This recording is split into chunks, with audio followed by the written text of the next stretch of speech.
स्वागत है दोस्तों आपका हमारे channel all CBSE education in Hindi में। दोस्तों आज का ये वीडियो बीए प्रोग्राम के स्टूडेंट के लिए होने वाला है और आज की इस वीडियो में हम उत्तर वैदिक कालीन अर्थव्यवस्था और साथ ही उसकी राजनीतिक व्यवस्था है उसका वर्णन करेंगे। इससे पिछला जो पार्ट था आपका पार्ट 4, उसमें हमने जो उत्तर वैदिक काल के सामाजिक तथा धार्मिक व्यवस्था का पूरा वर्णन कर दिया था। तो आज की इस वीडियो में हम अर्थव्यवस्था से स्टार्ट करेंगे, उत्तर वैदिक कालीन अर्थव्यवस्था का वर्णन। तो स्टार्ट करते हैं। कृषि है आपका, तो कृषि में क्या है, उत्तर वैदिक काल के ग्रंथों का जो अध्ययन करते हैं हम, तो उससे हमें पता चलता है कि वहाँ के जो लोग थे वो गेहूँ, दाल और सबसे ज़्यादा जो है चावल की खेती किया करते थे। ब्राह्मण में जो है जिक्र है, कम से कम ब्राह्मण जो है उसमें जिक्र है कि 6 प्रकार की जो चावल थी उनका जो है ये उगाते होंगे, ऐसा ब्राह्मण में जिक्र है। और वैदिक काल में चावल को व्रीहि भी कहा जाता था। इस काल में गेहूं के अलावा तिल व बाजरा भी उगाते थे तथा चावल की खेती के संकेत जो है हमें गंगा की ऊपरी घाटी में मिलते हैं। और यह अनुमान लगाया जाता है कि पुराने ज़माने में वर्षा और जल जमाव दोनों भारी मात्रा में होते थे तथा वैदिक अनुष्ठानों में चावल का प्रयोग बहुत ज़्यादा दिखाई प्रतीत होता है, क्योंकि इसे जो है अनश्वर कहा गया। अनश्वर का मतलब होता है ईश्वर के द्वारा दिया गया अनाज। जो चावल है इसमें जो है उसको अनश्वर कहा जा रहा है, क्योंकि जो चावल है ऐसा माना जाता है कि वो ईश्वर के द्वारा दिया गया अनाज है, जिसका आधुनिक काल में भी महत्व है। परंतु उत्तर वैदिक काल में जो है गेहूँ वो जो है इतना प्रमुख नहीं रहा है। और मलेच्छो यानी चंडाल जो कि गेहूँ कम खाया करते थे। तो ये उनकी कृषि के बारे में था। मेनली वो जो ये कृषि किया करते थे गेहूँ, दाल और सबसे ज़्यादा जो था इनका था चावल। तो आई होप कि आपको ये समझ आ गया होगा। चलते हैं नेक्स्ट पॉइंट की तरफ। तो ये था आपका कृषि। साथ ही आपका इसमें भी है कृषि अब द्वितीयक के बजाय अब प्राथमिक व्यवसाय बन गया। कृषि क्या है, पहले द्वितीयक व्यवसाय था पुराने ज़माने के लोगों के लिए, यानी जो पुरानी सभ्यता थी उनके लिए जो है द्वितीयक व्यवसाय था कृषि। लेकिन अब क्या है कि वह प्राथमिक व्यवसाय बन गया। इस काल में भूमि का जो महत्व है वह स्थापित हुआ तथा जुताई, कटाई, बुआई आदि पर बल दिया जाने लगा। इस समय 2, 4, 8, 24 तक बैलों को जोड़कर जो है खेती किए जाने के प्रमाण मिलते हैं। तो यही था कृषि में। आई होप कि आपको ये समझ आ गया होगा। नेक्स्ट है आपका पशुपालन। तो पशुपालन ऋग्वैदिक काल की तरह इस काल में भी पशुपालन जो है महत्वपूर्ण बना रहा। हालांकि अब यह द्वितीयक व्यवसाय बन गया था।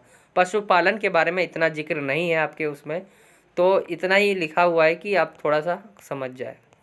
तीसरा है शिल्प एवं व्यवसाय। सोना, चांदी, तांबा, कांसा आदि धातुओं का जो है व्यवसाय, मृत भांड निर्माण, टोकरी बनाना, ये कुछ व्यवसाय थे इनके, आदि महत्वपूर्ण व्यवसाय थे।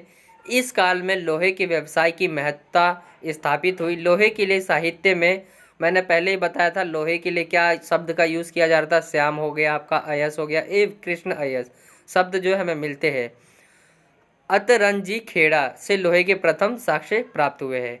तो ये लोहे के साक्ष्य जहाँ से प्राप्त हुए उसका नाम है अतरंजी खेड़ा।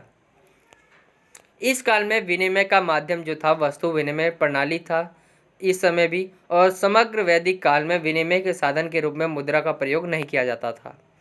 निष्क तथा शतमान की चर्चा मिलती है, लेकिन इसे आभूषण माना जाता है और इनका प्रयोग मुद्रा के रूप में नहीं होता था। निष्क गले का स्वर्णभूषण तथा शतमान जो है चांदी का आभूषण होता था। बाद में ये शब्द जो है मुद्रा के लिए प्रयोग होने लगा। इस काल में शिल्पों की जानकारी का जो स्रोत है वो हमें पश्चिमी उत्तर प्रदेश और बिहार में तांबे के औजारों का ढेर मिला है। तांबे की वस्तुएं चित्रित धूसर मृतभांड स्थलों में पाई गई है। इन वस्तुओं का उपयोग लड़ाई और शिकार तथा आभूषण के रूप में किया जाता था। इस काल में क्या है, बुनाई केवल स्त्रियां करती थी, किंतु ये काम बड़े पैमाने पर भी होता था। चमड़े, मिट्टी और लकड़ी के शिल्पों में भी भारी प्रगति हुई है। तो ये था आपका जो है शिल्प एवं व्यवसाय। आई होप कि आपको ये समझ आ गया होगा। शिल्प क्या क्या थे, इनके कार्य क्या क्या थे, व्यवसाय क्या क्या करते थे। ये बहुत इजी टॉपिक था। आई होप कि आपको समझ आ गया होगा अच्छे तरीके से।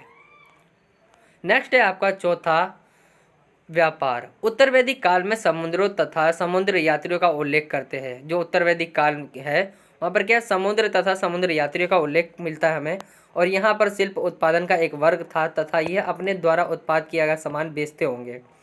अब सिंपल सी बात है, जो उत्पाद बना रहा है वो बेचता होगा और सिर्फ छोटी दूरी तक ही नहीं, बहुत दूरी तक बेचे जाते होंगे। तो क्या है कि एक अनुमान लगाया है कि इस कारण हम ये कह सकते हैं कि यहाँ पर व्यापार भी होता होगा और छोटे मोटे माल के उत्पादन से व्यापारिक एवं वाणिज्यिक क्रियाकलाप को बढ़ावा मिला होगा। तो व्यापार में इतना ही सा था। आई होप कि आपको ये समझ आ गया होगा चारों पॉइंट। तो ये थे आपके जो है कृषि के बारे में, ज़्यादा डिफाइन नहीं कर रखा आपकी बुक में, इतना ही है।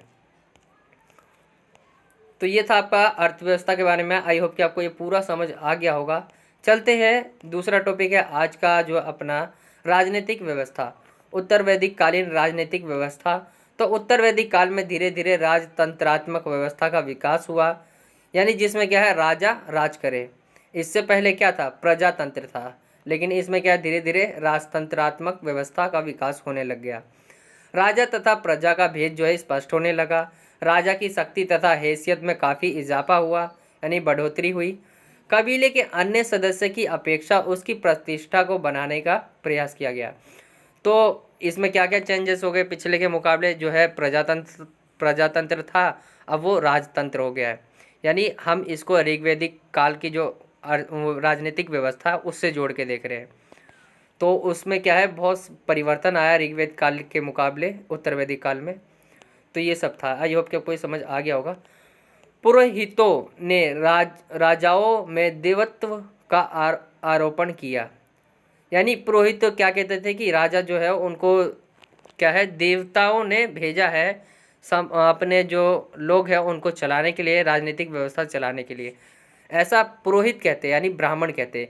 राजसूय यज्ञ राजा के सिंहासन रोहण के समय किया जाने वाला यज्ञ जो है राजसूय यज्ञ होता है। वाजपेयी यज्ञ यानी रथ दौड़, अश्वमेघ यज्ञ आदि के माध्यम से क्या है राजा की जो शक्तियाँ थी उनकी जो है वृद्धि की जा रही थी। इस काल में अलग अलग क्षेत्रों के अलग अलग राजाओं की चर्चा मिलती है।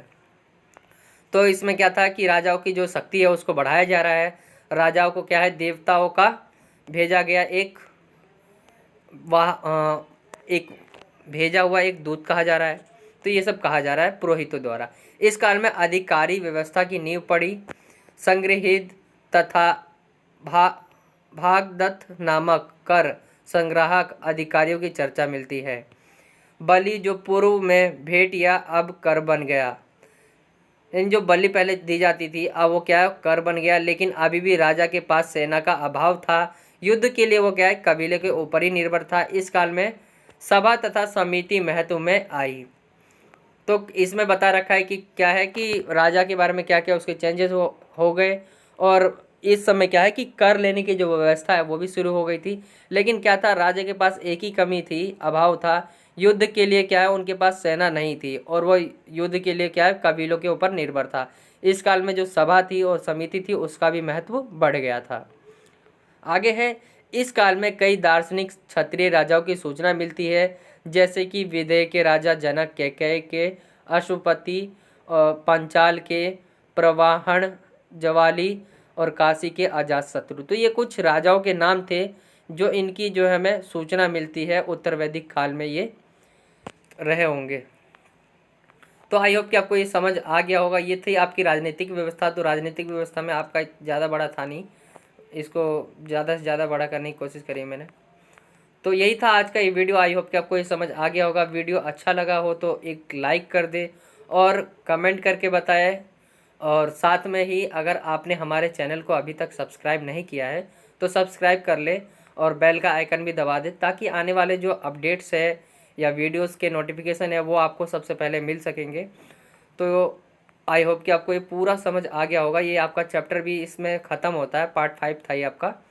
अगला चैप्टर आपका जो है जल्दी स्टार्ट हो जाएगा। तो मिलता हूँ आपसे अगली और एक्साइटिंग वीडियो में। जब तक ले जय हिंद, जय भारत, वंदे मातरम।